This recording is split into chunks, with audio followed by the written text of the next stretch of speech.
This video explores habits and learned behaviours and what to do about them.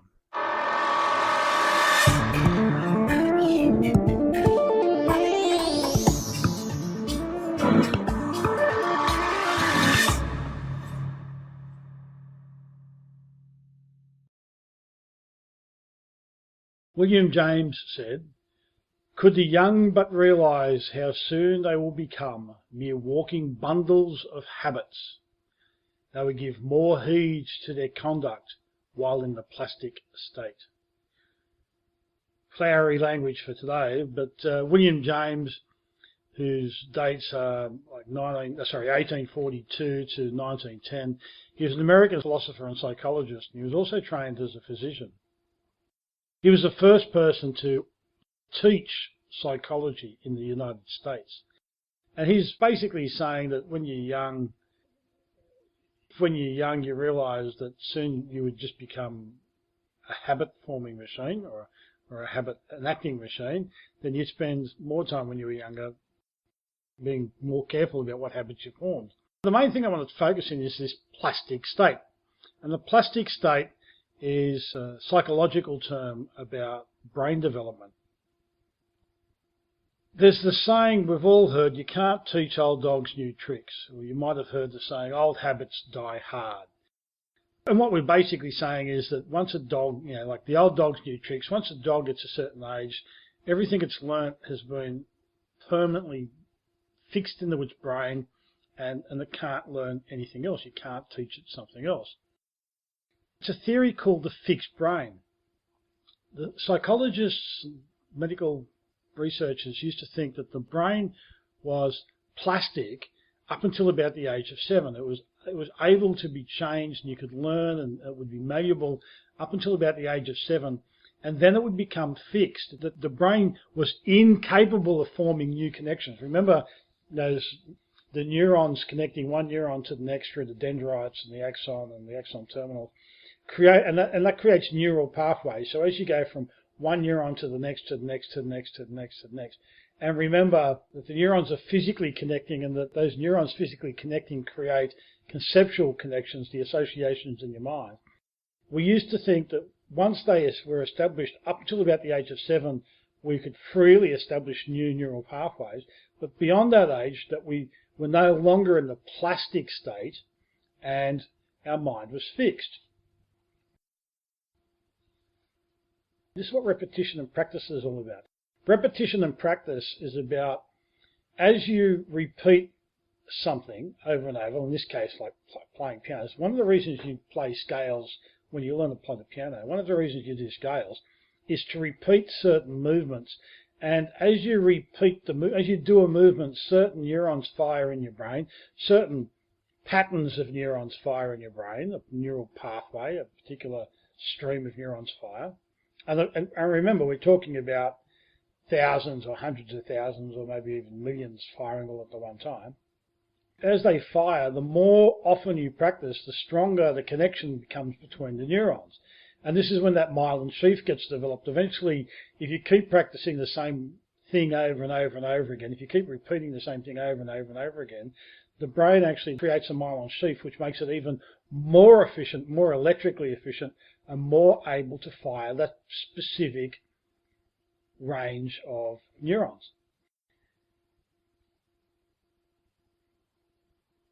So, for example, remember, here's our little map of memory, and we talked about long-term and short-term memory from a couple of videos back. And I want to hone in on procedural skills. So I'm going to give you an example of how you've learnt something and how that replays.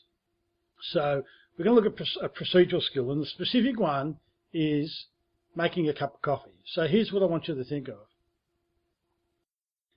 Imagine you've just made a cup of coffee, and it might be for you, it might be for somebody else. It doesn't matter who it's for, but what matters is how you make it.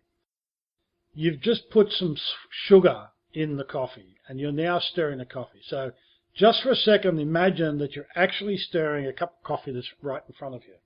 And for the kinesthetics and for the people that feel like moving, actually put your hand out, grab the cup of coffee in one hand and the spoon in the other, figuratively of course, in your imagination, and actually stir, and I'm doing it as I'm talking to you, Actually stir the imaginary spoon in the imaginary cup of coffee. Okay, you're stirring, or you're remembering about stirring, or you're imagining stirring. Okay, now here's the question for you. What direction are you stirring? Are you stirring clockwise, or are you stirring anti-clockwise? As you stir, is the spoon hitting the side of the cup, or is it not hitting the side of the cup? Is there a little tingle-ingle sound as you hit the side of the cup, or are you avoiding touching the cup at all? Are you doing nice even circles, or are you doing more like a whipping, flipping motion? Is it more like a chug-a-lug-a-lug type of motion? What sort of motion are you doing? Because odds are, every time you stir a cup of coffee, you stir it exactly the same way. That is a learnt behaviour. Learning how to stir a cup of coffee or a bowl of soup or paint, whatever it is that you stir, learning how to stir is a behaviour that you've learnt. And you might stir clockwise or anti-clockwise. You might hit the side of the cup, or you might not hit the side of the cup. You might use nice round movements, or you might use whipping movements. In fact, the order in which you assemble the coffee, do you put the milk in first, do you put the milk in second, do you make it some other way? When do you put the sugar in? Does the sugar go in before or after you put the in an empty cup, or with the cup and the coffee in the cup? The way you construct the cup of coffee, the way you stir, these are all learnt behaviours, and they become, and we never think about them. Never think about the fact that we do these things over and over and over and over again, and they're all learnt behaviours, and we just keep repeating them. Some other physical examples.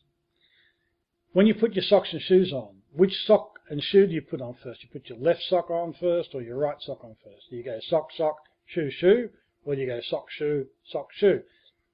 Whichever way you do it. When you put your pants on, which leg goes in first, your left leg or your right leg?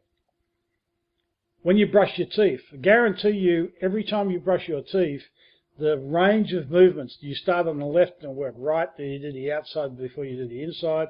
Do you do the upper quarter, the upper left-hand quarter, and then the upper right-hand quarter?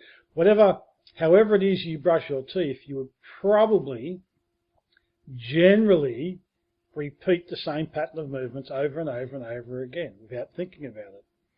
When I drive to work, I even change lanes at roughly the same spot.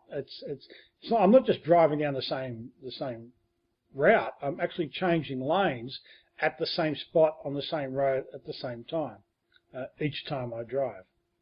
The way you multiply, the way you divide, the way you factorise a polynomial, these are all, the way you play a piano, these are all learnt behaviours that become so ingrained into who we are, we don't even think about them.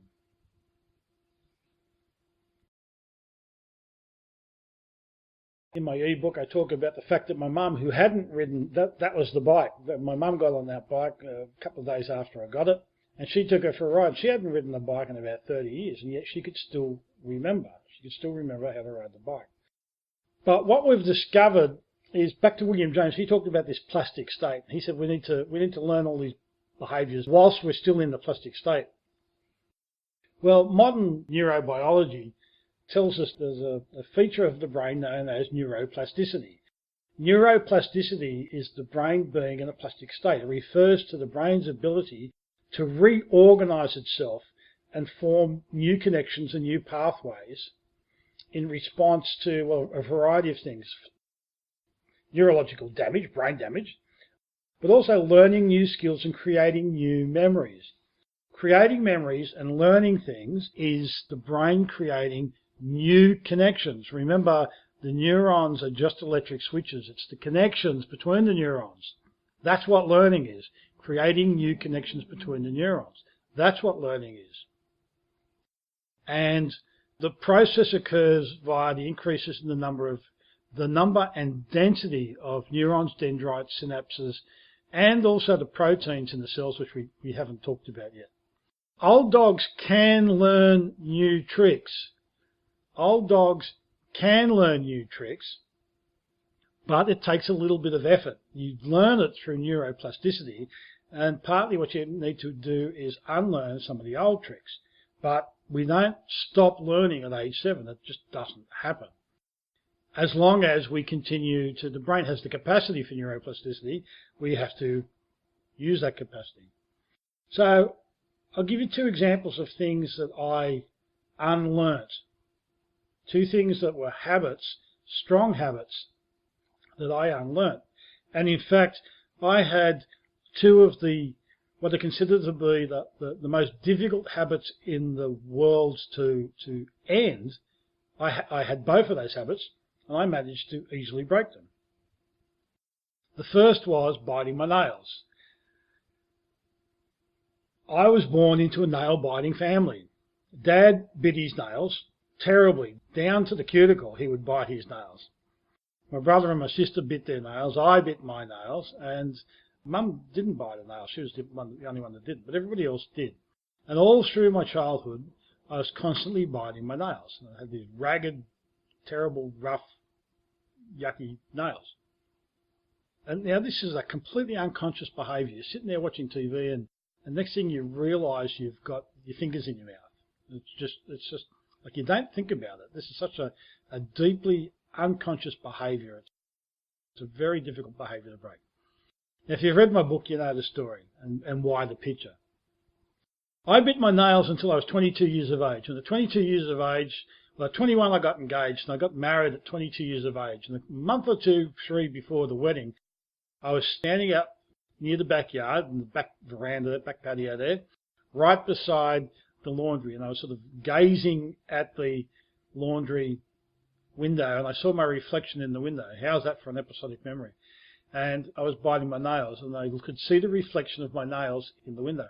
And I realised that in a couple of months' time, there was going to be the iconic wedding photo that you can see in front of you on the screen of the wedding rings, of my hand and my dear bride's hands, one on top of the other, and the ring showing, and all I could think of was my rough, raggedy, chewed up fingernails.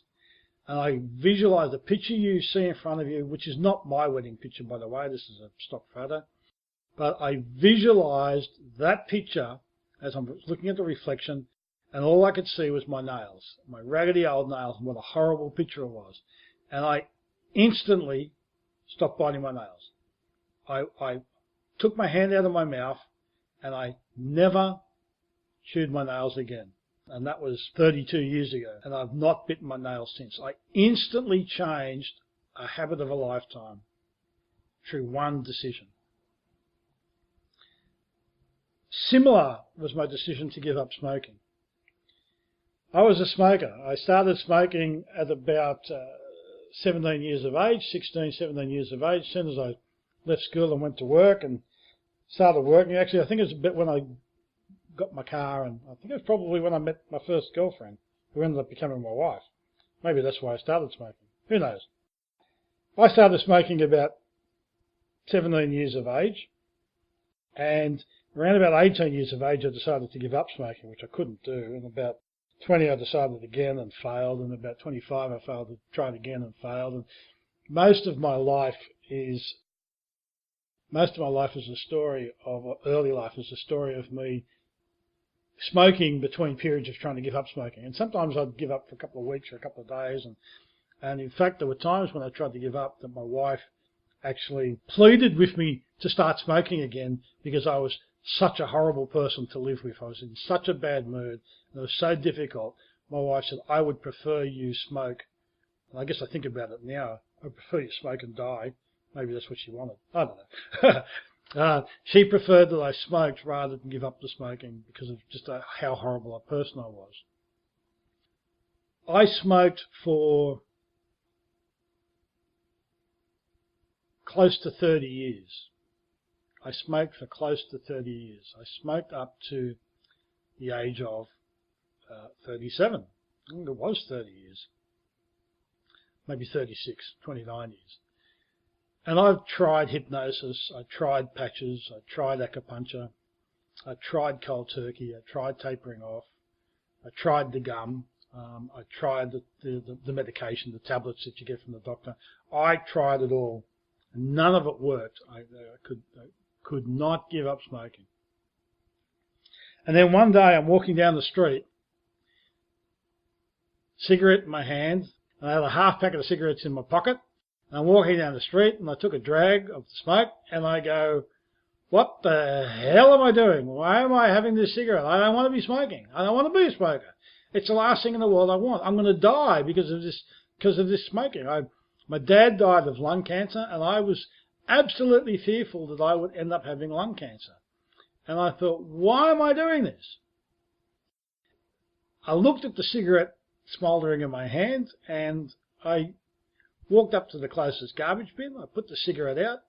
I threw the butt in the bin and I threw the half pack of the cigarettes in the bin and I said, that's it. No more cigarettes. And in that instant, I stopped smoking. I had smoked for 30 years. I had smoked something like 300,000 cigarettes. 300,000 cigarettes. More than. Over my life. I used to be like 20 cigarettes a day. I was a pack-a-day smoker. Didn't matter what size the pack. Didn't matter if it was a pack of 25 or 20 or 25 or 30 or 35. I smoked a pack a day. There's a set point for you. I was a pack-a-day smoker for 30 years and then instantly gave up. Or you might think that another way to look at it is that I spent 30 years trying to give up and eventually at the 30th year it all came together and it all worked. You can think about it that way. But the point I want to make here is that A, habits are formed through practice and repetition, and B, these habits can be broken. So let's look at habits. Because the question is where does your path lead to? So your regular habitual behaviour drives you in a certain direction. Remember your life script. Remember the homeostasis. Your habitual behaviours are heading you in a particular direction. And we practice those behaviours and perfect those behaviours and make them permanent. And the question is, what are the habits, the behaviours that you practice every day? Now, you've only got to look at Facebook to know what I'm about to say is true. Here are some of the things that some people practice every day. Whinging about co-workers, hating their boss, avoiding work, avoiding exercise, being sad about the evening's news or angry, complaining about the weather. These are things that people practice every day. As they say, practice makes perfect. Well, it doesn't make perfect. Practice makes permanent. It's these habitual behaviours that drive the autopilot. Here are some different habitual behaviours that you could do instead. Here's some high performance thinking. How about every day you practice gratitude? Or random acts of kindness? Or how about practicing healthy eating? Or meditation and reflection? Rejoicing in diversity? And perhaps goal setting? So what is it that you practice every day? The issue here is not, can we learn new behaviours? Because we can. The principle of neuroplasticity tells us we can learn new behaviours. The question is not, can we learn new behaviours, but should we learn new behaviours? And to answer that question, you need to consider what impact your current behaviour is having on your life. If your life is playing out in a way that satisfies you and fulfills you and allows you to feel content, then you're living a great life. You probably don't need to change anything. But then again, you probably aren't listening to this video and you probably didn't read the book. If, on the other hand, you want something more, if you have that sense that something's missing or you're not fully in control of some important aspect of your life, then you need to just decide that that's the case, and then we can teach you some behaviours and some strategies that allow you to change that. you can learn to evolve your thinking, which evolves your behaviour and which will evolve your life. That's what high performance thinking is about. Action exercise. List 5 regular behaviours that you do now that you are proud of. And be specific. So, for example, maybe you run 5 kilometres every day, or you have a romantic weekend once a year with your loved one, or maybe you read a book a month. So what 5 behaviours that you have that you're proud of? Now list 5 behaviours that you'd like to stop. So what 5 things do you do that you wish you didn't do? Maybe, again, be specific. So maybe you're biting your nails, or maybe it's smoking, or maybe it's watching too much TV or eating too much junk food. So list 5 behaviours that you would like to start if you could. So what are you not currently doing that you would like to do? Which again might be reading a book a month, or walking 5 kilometres a day, or doing some advanced studies or a PhD, or having a date night once a month with your other half without the kids. And then reflect on what difference it would make to your life if you stopped the items in list 2 and started the items in list 3. So if you stopped doing the things that you'd like to stop, or started doing the things that you'd like to start, if you actually made that decision, what difference would it make to your life now? The next video introduces the first of 3 major strategies that you can use to evolve your thinking. Creative revisualization specifically works on controlling limiting thoughts and behaviours attached to memories of past events.